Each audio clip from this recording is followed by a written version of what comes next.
반갑습니다. 제가 아마 기억하기로 작년 8월 말쯤에 주일 오후 예배에서 여러분을 뵙고 오늘 또 뵙게 되는 것 같습니다. 전혀 기억나시지 않는다고 이렇게 생각하시는 분들도 있는데 제가 이 말씀을 드리면 완전 기억나실 겁니다. 조태숙 목사님께서 작년에 저를 형님 목사라고 소개하자 갑자기 웅성웅성하는 소리가 났는데 바로 그 형님 목사가 접니다. 여러분에게 다시 충격적일지 모르겠지만 저에게 조태석 목사님은 친동생 이상의 귀한 목사님입니다. 그래서 청복교회는 늘 저의 기도 제목 가운데 있습니다. 제가 작년 청복교회 처음 방문했을 때 여러분에 대한 첫인상은 말씀을 정말 은혜롭게 받으신다, 이런 인상이었습니다. 제가 이번에 청복교회를 방문하면서 아마 저에게 예언의 은사가 있는지도 모르겠다는 생각을 했습니다. 제가 작년 8월 주일 오후에 제 설교의 제목을 보니까 지붕을 뜯는 믿음이었습니다. 이번에 와보니까 본당 전체를 싹 뜯어서 저에게 숨겨질 은사가 있는지도 모르겠다, 이런 생각을 혼자 했습니다. 근데 저는 이런 생각을 해봤습니다. 여러분이 이렇게 아름다운 본당을 리모델링하게 하신 것은 하나님의 말씀을 순전하게 받으시는 청복교회 성도님들을 향한 주님의 선물이다, 이런 생각을 합니다. 아멘이십니까? 하나님의 말씀을 더욱 아멘으로 받으시는 여러분에게 더 귀한 선물, 더 복된 선물 주실 줄로 믿습니다. 사실 생각해 보면 아직 이제 며칠밖에 안 남았는데요, 2022년은 누구나 고단하지 않은 시간을 보내지 않은 사람은 없었던 것 같습니다. 3년이란 긴 시간이 지났는데도 아직 마스크를 쓰고 예배를 드려야 하니까, 그래서 내년 2023년에는 경기가 더 어렵다, 이런 전망을 들을 때 성도님들을 섬기는 목사로서 마음이 참 무겁습니다. 제가 한국 나와서 여러 지역 다녀보니까 사람이 붐비는 가게를 찾기가 힘든데 참 마음이 그게 제가 힘들더라고요. 녹록지 않은 오늘을 살고 있어서 그런지 오늘 어떤 예배를, 어떤 말씀을 나눌까 기도하는데 제가 평소에 사랑했던 창세기 26장이 자연스럽게 제 머리에 떠올랐습니다. 제가 미국에서 6년 정도 지금 이민자로 또 이방인으로 살고 있습니다. 가만히 생각해 보니까 저만 이민자고 이방인이 아니고 하나님 나라 시민권을 가지고 있는 여러분 모두도 사실 이 땅을 살아가시는 이민자고 이방인이라는 생각을 하게 됩니다. 이민자로 혹시 외국에 좀 살아보신 분들은 그런 단어를 들어보셨을 건데요, 1세, 2세, 1.5세 이런 단어를 자주 듣게 됩니다. 이민 간 세대를 1세라고 하고, 이민을 가서 그 이민 간 땅에서 난 세대를 2세, 이민 갈 때 데려간 자녀들을 1.5세라고 합니다. 여러분, 방금 말씀드린 이런 기준에서 봤을 때 이삭은 이민 몇 세대일까요? 여러분, 너무 어려운 질문입니까? 아버지 아브라함이 가나안 이민 1세라면 이삭은 가나안 땅에서 태어났으니까 몇 세입니까? 2세입니다. 그런데 이 아브라함 가족의 이민 역사는 단순하지 않습니다. 원래 이삭의 할아버지 데라가 가족들을 데리고 고국 갈대아 우르를 떠나서 분명히 하나님께서 목적지 가나안을 지목해 주셨을 텐데 어디에서 죽죠? 할아버지 데라가, 여러분 창세기를 요즘 안 읽으십니까? 하란에서 이민자로 살다가 죽습니다. 익사는 모르겠습니다. 옛날에 70년대에 한국에서 남미, 브라질, 아르헨티나, 파라과이로 이민 가신 분들이 꽤 많습니다. 제가 미국에서 살아보니까 온 가족 데리고 남미로 이민 간 그 할아버지가 남미에서 돌아가시고 아버지가 다시 가족들 데리고 미국으로 이민 오신 가정을 종종 만나게 됩니다. 이런 분들은 자신을 그냥 이민이라 그러지 않고 산민이라고 표현하더라고요. 세 번째 나라를 옮겼다는 의미로 산민이라는 단어를 사용합니다. 이삭은 이방 가나안에서 태어났다는 점에서는 2세지만요, 요즘 우리 문화의 관점에서 보면 1.5세라고 보는 것이 더 정확합니다. 보통 2세들은요, 미국에서 태어난 2세들은 한국 사람처럼 생겼지만 한국말을 잘 못합니다. 하지만 요즘처럼 문화교류가 활발하지 않은 시대였기에 이삭이란 사람은 그 태어난 가나안 땅의 언어보다는 아버지 아브라함의 언어에 익숙하고 이방 가나안의 문화보다는 아버지 문화에 더 영향을 받은, 즉 미국으로 이민 온 사람으로 말하면 청소년기 이후에 이민 온 그런 1.5세와 같은 그런 특징을 갖고 있습니다. 여러분 혹시 이삭이란 인물을 좋아하십니까? 제가 보니까요, 특별히 한국 사람들은 이삭을 좋아하는 사람이 별로 없는 것 같아요. 왜냐하면 충분히 그럴듯한 게요, 이게 캐릭터가 너무 떡떠미지근한 거예요. 여러분이 이삭을 별로 좋아하지 않을 만한 성경적인 또 여러 요인들이 있습니다. 여러분 창세기를 읽어보면 아브라함, 야곱, 요셉 이런 사람들은 창세기에서 얼마나 많이 등장합니까? 하지만 창세기 50장 중에서 이삭이 단독 주인공으로 출연하는 장은 오늘 읽은 본문이 들어있는 창세기 26장 한 장밖에 없습니다. 이렇게 대사도 뜸한데 한 번씩 던지는 대사가 너무 실망스럽습니다. 여러분 오늘 본문의 다음 장인 창세기 27장 2절에서 4절을 함께 한번 읽어보실까요? 이삭이 이르되 내가 이제 늙어 어느 날 죽을런지 알지 못하니 그런즉 내 기구 곧 화살통과 활을 가지고 들에 가서 나를 위하여 사냥하여 내가 즐기는 별미를 만들어 내게로 가져와서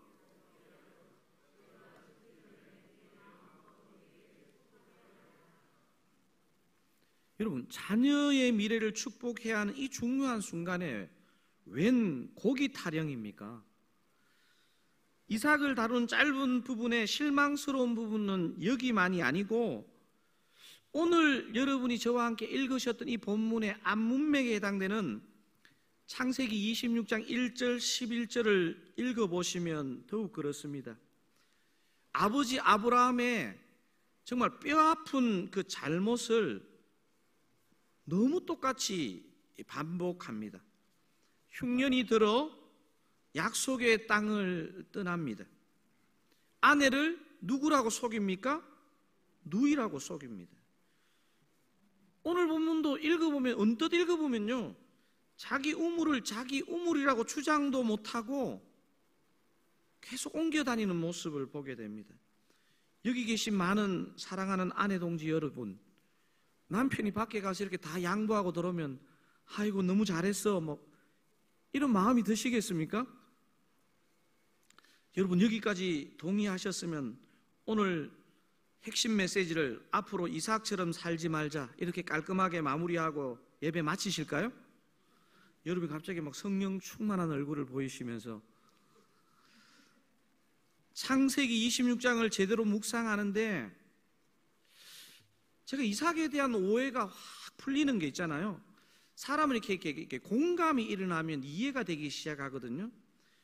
이삭의 우유부단했던 모습이요, 정도나 상황은 다르지만 이게 내 삶에 일어나는 느낌과 굉장히 비슷한 거예요. 여러분 믿음의 영웅을 다루는 히브리서 11장 명단에 이삭이 들어가 있을까요? 안 들어갔을까요?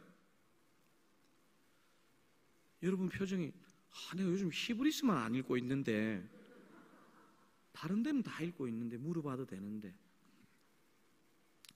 여러분 믿음의 영웅을 다루는 히브리서 11장에 이삭이 당당히 이름이 들어가 있습니다.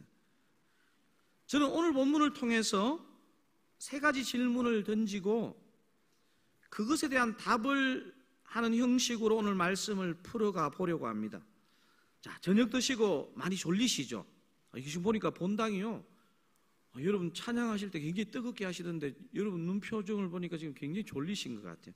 그래서 큰 소리로 한번 오늘 세 가지 질문을 한번 크게 한번 오늘 이런 질문들을 의식하면서 답을 한번 찾아보도록 하겠습니다. 자, 창세기 26장을 통한 세 가지 질문.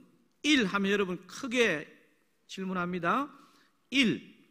숙련된 농부가 아닌 이삭이 도대체 어떻게 100배의 수확을 거둘 수 있었나요? 자, 1번 질문 아시겠죠? 자, 2.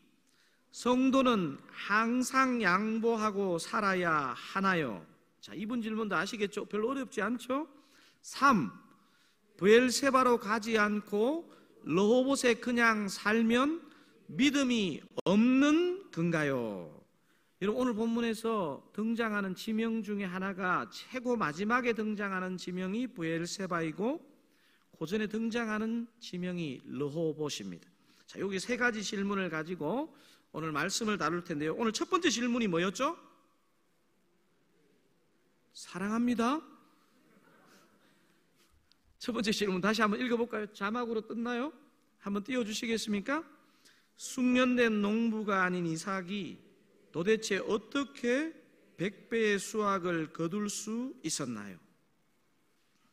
이게 우리식으로 바꾸면요, 성도인 우리가 도대체 어떻게 하면 세상에서 성공할 수 있나요? 이런 질문과도 같습니다. 여러분 오늘 본문에 읽었던 본문의 첫 절에 해당되는 창세기 26장 12절에 뭐라고 적혀 있었습니까? 그것도 한번 읽어볼까요? 이삭이 그 땅에서 농사하여 그의 100배나 얻었고 여호와께서 복을 주심으로. 몇 배를 얻었다고요? 100배. 제가 농사를 안 지어서 이게 감이 좀 없는데 이 100배를 얻었다는 말은 뿌린 씨의 분량에 100배를 수확했다는 말이라고 합니다. 그런데 당시에 이 주변에 농사를 짓던 블레셋 민족들이 뿌린 씨 분량에 25배에서 50배 정도의 수확을 했다고 합니다. 여러분 이런 기준에서 보면 이삭은 그들보다 적게는 2배, 많게는 한 4배 정도의 수확을 했다는 의미입니다. 문제는 블레셋 사람들은 조상 대대로 농사를 짓는 사람이었고 이삭과 그의 아버지 아브라함, 그의 조상들은 뭐 하는 사람이었습니까? 목축하는 사람이었습니다. 뭐 하는 사람이었다고요? 목축하는 사람. 가나안으로 이민 오면서 농사를 짓기 시작했습니다. 아니 목축업자가 어떻게 이렇게 주변에 농사 짓는 민족보다 2배에서 4배의 결실을 할 수 있었을까요? 우리가 방금 읽었던 12절에 보니까 여호와께서 복을 주심으로, 이 표현은 사실 틀린 답은 아니지만 약간 피부에 좀 안 와닿는 것 같기도 합니다.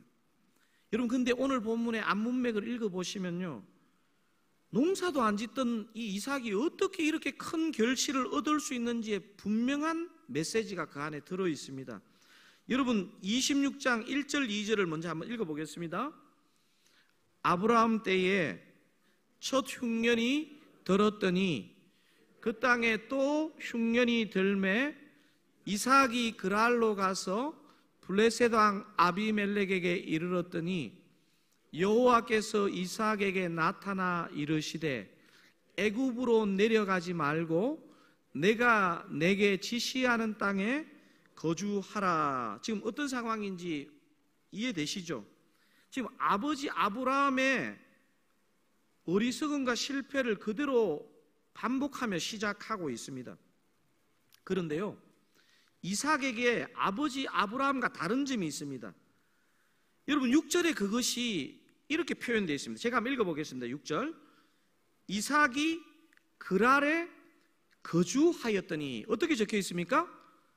이삭이 그랄에 거주하였더니, 이게 무슨 말입니까? 아버지 아브라함처럼 동일한 어리석음으로 출발했지만 하나님의 명령, 하나님의 말씀 때문에 애굽으로 내려가지 않고 그랄에 그냥 머물렀다는 것입니다. 여러분, 그래서 창세기 26장에 제가 읽었던 본문의 세 가지 질문 중에 아까 첫 번째 질문이 뭐였습니까? 숙련된 농부가 아닌 이삭이 도대체 어떻게 100배의 수확을 거둘 수 있었나요? 그럼 여러분 어떻게 답하셔야 되겠습니까? 하나님 말씀에 단순한 순종이 엄청난 축복을 가져온 것입니다. 아멘입니까? 여러분, 우리가 믿음 생활하면서 이 복을 누려보신 분들은요, 진짜 맞다는 생각을 합니다.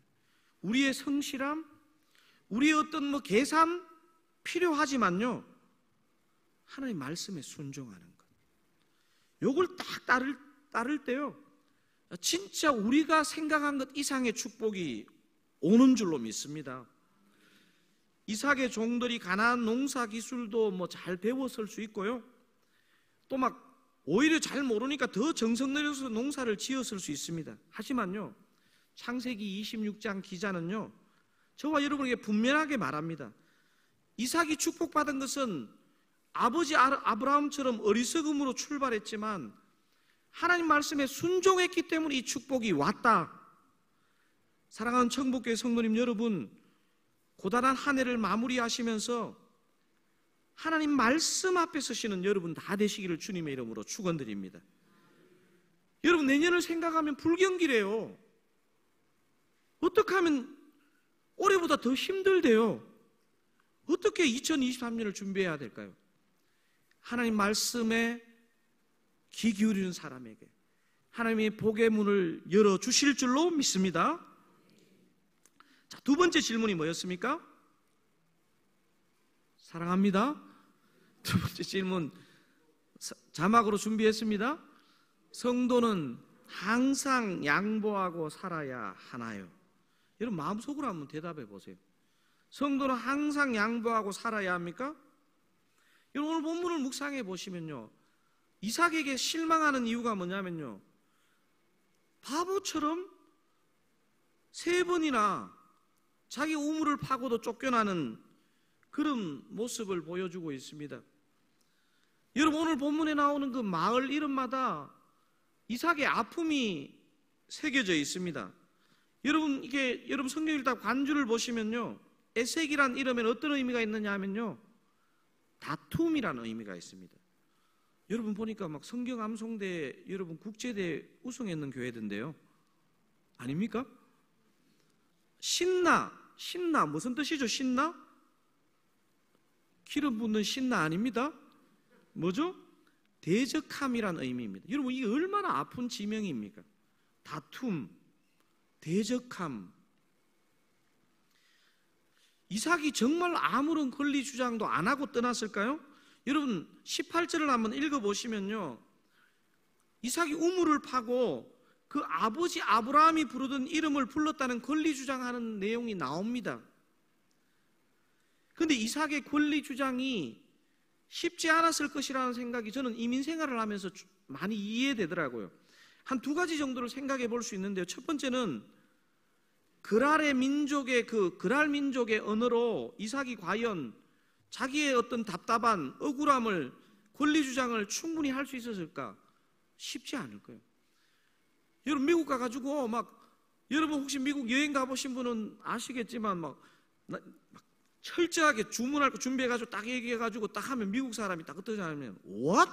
이러면요, 여기가 아닌가 이러면서 갑자기 주문이 안 됩니다. 두 번째, 어떤 이삭의 어려움이 예상되느냐 하면요, 더 큰 어려움은요, 우리가 지금 살고 있는 이 세상은 법치국가이지만요, 이때는요 그랄 민족이 무력을 사용해서 이 집안을 그냥 밀어버리면요 그냥 다 죽는 것입니다. 여러분, 근데 가만히 제가 오늘 이 본문을 묵상하면서 느끼게 되는 것은 뭐냐면요, 사단이 권세 잡고 있는 이 세상을 이방인처럼 나그네처럼 사는 저와 여러분은요, 이 이삭의 답답함이요 낯선 답답함이 아닙니다. 여러분, 우리가 법치국가에 살고 있지만 우리가 무슨 주장하거나 이러면 다 통하던가요? 어떻습니까? 이렇게 딱 설명하면 맞지 이러면서 다 양보하던가요? 철로 역정을 가고 있는 이 땅의 성도와 사단이 대립한다는 것을 보여주는 게요, 신약에만 나오는 게 아니고 오늘 본문 속에 나와 있습니다. 성도와 사단이 대립하고 있다는 것을 오늘 본문의 14절에서 16절의 동사들이 보여주는데요, 여러분 한번 저하고 같이 읽어보면 좋겠습니다. 자, 제가 성도와 사단의 대립을 보여주는 14절에서 16절의 동사들, 윗줄이 우리 성도들의 모습입니다. 한번 읽어볼까요? 양과 소가 떼를 이루고 종이 심히 많음으로. 여러분, 우리가 이 땅에서 믿음으로 살고요 또 성실하게 살면, 정직하게 살면요 저런 복들이 여기저기서 주어집니다. 여러분, 근데요 요런 일만 일어나는 게 아니죠. 사단은 절대로 가만히 있지 않습니다. 저 밑에 단에 자막 지우면 안 됩니다. 자, 블레셋 사람들이 한번 읽어보겠습니다. 블레셋 사람이 시기하여 메웠더라, 떠나라. 자, 저기 자막에 블레셋 사람들이 어떻게 했습니까? 시기하여 우물을 메웠더라. 그리고 이삭 가정 보고 뭐라 그럽니까? 떠나라. 여러분 이거 대비하고 있어야 됩니다. 성도가 잘 되면요 사단은 절대로 가만히 있지 않습니다. 여러분, 천국교회가 이렇게 본당을 아름답게 리모델링해서요 더 은혜로운 예배를 드리려고 하면요 사단은 또 다른 전법으로 여러분과 교회를 도전할 수 있습니다.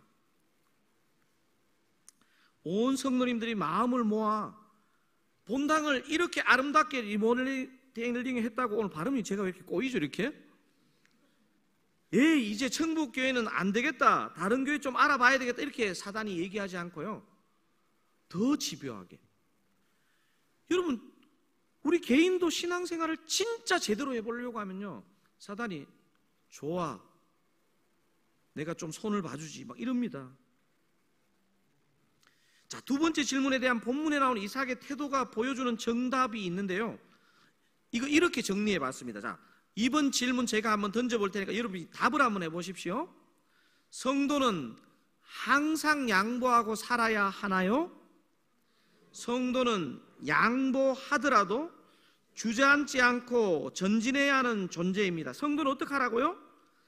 양보하더라도 주저앉지 않고 전진해야 하는 존재입니다. 아멘입니까? 여러분, 우리가 이 세상을 살면서 진실을 설명하고 오해하고 있는 상대를 설득해서 다 되면 얼마나 좋겠습니까만은요 그렇게 안 될 때가 있습니다. 최선을 다해 설명하고 설득해도 안 될 때는 어떻게 해야 됩니까? 막 법정으로 가고 막 끝까지 싸우고 이래야 됩니까? 우리 성도는요 최선을 다했는데 양보할 수밖에 없는 상황의 지점이 오게 되어 있습니다. 이때 중요한 게 뭐냐면요, 오늘 본문의 이삭이 보여주는 도전이 뭐냐면요 상처에 함몰되지 않았다는 것입니다. 주저앉지 않고 계속 전진하고 있다는 것입니다. 여러분, 양보할 때 상처에 함몰되지 않고 주저앉지 않고 전진하는 것이 믿음인 줄로 믿습니다. 여러분, 제가 목회하면서 진짜 무서운 사람이 있습니다. 제가 보니까요 목사 면전에서 버럭하는 사람은요 좀 당황스럽기는 해도 아주 무서운 사람 아닙니다. 뒤끝이 없습니다. 면전에서 양보하고 만면의 미소를 짓는데 진짜 무서운 사람 뭐냐면요 집에 가가 주님 오실 때까지 욕하는 사람이 무섭습니다. 이삭이 억울한 양보를 했는데 여러분 신기하지 않습니까? 어떻게 상처받지 않고 주저앉지 않을 수 있을까요? 이게 바로 이삭의 믿음입니다.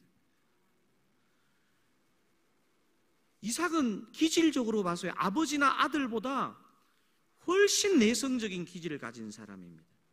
여러분 이거 아셔야 됩니다. 목소리 조곤조곤하게 낸다고요. 우리 조 목사님이 주로 좀 조곤조곤하게 얘기하는 스타일이죠. 아닌가요? 저한테 얘기할 땐 조곤조곤하게 얘기하거든요. 여러분 조곤조곤하게 얘기해도요, 하나님의 말씀과 섭리에 대한 신뢰가 있는 사람이 강한 사람입니다. 저는 목회하면서 큰 소리 뻥뻥 치는 사람이 강한 사람이 아니고요, 조용조용하게 얘기해도요, 하나님은 나를 지키신다, 하나님은 나를 통해 일을 이루신다, 이 배짱이 있는 믿음이 있는 사람이 강한 사람입니다. 여러분 말 진짜 안 통하는 사람하고 내가 양보할 수밖에, 왜냐하면 더 갈등이 생기면 안 되니까 양보할 때요, 그냥 상처받고 막 주저앉고 이러면요, 그건 큰 소리 치는 사람보다 더 나쁜 사람일 수 있습니다. 내가 양보했지만 주님은 섭리하신다, 주님은 도우신다, 이런 배짱을 가지고 여러분 승리하시는 여러분 되시기를 주님의 이름으로 축원드립니다. 자, 마지막 질문에 이르렀습니다. 자, 세 번째 질문 뭐죠? 긴장하지 않으셔도 됩니다. 친절한 선웅씨가 자막으로 준비했습니다. 자, 우리 1번, 2번 복습 겸 한번 생각해보고 3번 질문 한번 던져보겠습니다. 자, 1. 숙련된 농부가 아닌 이삭이 도대체 어떻게 100배의 수확을 거둘 수 있었나요? 자, 한번 짧게 한번 대답해 보세요. 뭡니까? 말씀에 대한 단순한 순종. 아멘. 자, 2. 뭡니까? 성도는 항상 양보하고 살아야 하나요? 답이 뭡니까? 양보하더라도 주저앉지 말고 전진해야 됩니다. 여러분 전진해야 됩니다. 여러분 오늘 막 삐져가지고 막 마음에 진짜 가만히 있을까요? 가만히 있으면 안 됩니다. 아무도 아멘 안 하시네요. 세 번째 질문이 뭡니까? 브엘세바로 가지 않고 로봇에 그냥 살면 믿음이 없는 건가요? 여러분 오늘 1번, 2번 질문도 참 중요한데요, 3번 질문이 제일 중요합니다. 질문 다시 한번 큰 소리 읽어보겠습니다. 브엘세바로 가지 않고 로봇에 그냥 살면 믿음이 없는 건가요? 여러분 오늘 본문 22절에 보면요, 이 르호봇이라는 곳이 등장합니다. 한번 어떤 곳인지 한번 읽어보겠습니다. 이삭이 거기서 브엘세바로 올라갔더니, 여러분 읽으셔야 되는데 아닙니까? 틀렸네요. 이삭이 거기서 옮겨 다른 우물을 팠더니 그들이 다투지 아니하였으므로 그 이름을 르호봇이라 하여 이르되, 이제는 여호와께서 우리를 위하여 넓게 하셨으니 이 땅에서 우리가 번성하리로다 하였더라. 여러분 이런 구절을 읽으면 할렐루야 이런 거 나와야 되는 거 아닙니까? 아니 지금 그랄에서 쫓겨났죠. 또 우물을 팠는데 다툼이란 이름의 에색에서 쫓겨났죠. 대적함이라는 이름이 붙은 신나라는 땅에서도 쫓겨났죠. 근데 지금 딱 어떤 땅에 왔는데 땅이 넓어요. 다툼이 일어나지 않아요. 이 지역 이름이 뭡니까? 르호봇. 여러분 한번 생각해 보세요. 여러분 막 계속 실패하고 고생하고 막 억울했는데 하나님이 막 그거하고 비교할 수 없는 땅을 주세요. 그리고 평화를 주세요. 다툼이 없어요. 여러분 할렐루야 아닙니까? 여러분 믿음이 워낙 그 정도로는 안 돼요. 성경이 참 희한한 게요, 제가 보니까 성경은요 참 희한한 게, 어떤 부분은 제가 관심도 없는데 계속 주님이 말씀하세요. 예를 들어 족보. 여러분 족보 관심 많으세요? 저는 별로 족보 관심 없거든요. 계속 누가 누구를 낳고 막 좀 그만하세요 그러고 싶은데 막 계속 누가 누구를 낳고 누가 누구를 낳고 막. 그런데 어떤 부분은 궁금해 죽겠는데 그냥 쑥 넘어가요. 그냥 쑥 넘어가요. 오늘 본문이 그래요. 본문 23절에서 아니 이렇게 좋은 땅, 22절에서 이렇게 좋은 땅 로봇을 발견했는데도 불구하고 막 이삭이 이런 이유 때문에 브엘세바로 올라갔더라 이러면 좋겠는데 23절에 어떻게 표현합니까? 한번 읽어보겠습니다. 이삭이 거기서부터 브엘세바로 올라갔더니, 미쳐. 좀 설명을 해주면 좋겠는데, 이삭이 거기서부터, 거기가 어디입니까? 르호봇이겠죠. 르호봇에서 브엘세바로 올라갔더니 왜 올라갔을까요? 아무런 언급이 없습니다. 사랑하는 성도님 여러분, 성경을 읽다가요, 이게 의외로 하나님이 침묵하시는 부분이요, 생각보다 중요할 때가 있습니다. 오늘 본문이 바로 그런 부분입니다. 이때 성경은요, 건전한 상상력이 작동되어야 합니다. 사랑하는 청복교회 성도님 여러분, 브엘세바가 혹시 어떤 곳입니까?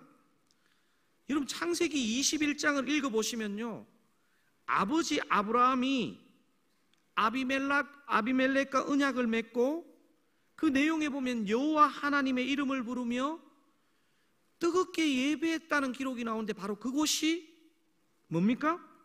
브엘세바입니다. 여러분 이스라엘 영토를 얘기할 때 보통 어디에서 어디까지 이렇게 합니까? 백두에서 한라까지 이렇게 한국을 얘기할 때 그렇게 얘기하잖아요. 이스라엘은 어떻게 얘기할까요? 단에서 브엘세바까지. 여러분 앞으로 이스라엘 땅을 얘기할 때 어떻게 얘기하라고요? 단에서 브엘세바까지. 단이 제일 북쪽이에요. 그러니까 브엘세바는 뭡니까? 약속의 땅의 가장 남단이라는 것입니다. 아버지 아브라함이 에셀 나무를 심고 영원하신 여호와의 이름을 부르며 뜨겁게 예배하던 그곳이 바로 브엘세바입니다. 이삭은요, 처음에 막 계속 쫓겨 다닐 때는요, 다 몰랐을 거예요. 도대체 내가 왜 이렇게까지 쫓겨야 되지? 신나에서도 쫓겨나고, 어떻게 보면 꿈에도 소원인 낙원 같은 땅 르호봇에 도착했습니다. 여러분 대부분의 교회와 성도들은요, 이 르호봇을 딱 발견하면요, 입당 감사 예배드리고 떡해 먹고 그리고 오래오래 행복하게 살았더라 뭐 이런다고 누가 이삭을 정죄하겠습니까? 인간적으로 너무 이해되는 거 아닙니까? 그렇게 고생했는데 르호봇 발견해가지고 너무너무 잘 살았더라. 그런데요, 오늘 본문이요, 오늘 이삭을 통해서 저와 여러분에게 이 메시지를 주는 것입니다. 자, 세 번째 질문 다시 한번 읽어보겠습니다. 세 번째 질문, 브엘세바로 가지 않고 르호봇에 그냥 살면 믿음이 없는 건가요? 이럴 때 여러분 어떻게 답해야 됩니까? 여러분 자녀가 여러분에게 물었습니다. 세상 사람이 여러분에게 물었습니다. 어떻게 답해야 됩니까? 이렇게 답하는 것입니다. 진정한 성도는, 여러분 큰 소리 같이 한번 읽어볼까요? 진정한 성도는 편안한 르호봇에 안주하지 않고 새롭게 꿈꾸는 브엘세바로 나아가는 자입니다. 아멘. 다시 한번 큰 소리로 고백해 보겠습니다. 진정한 성도는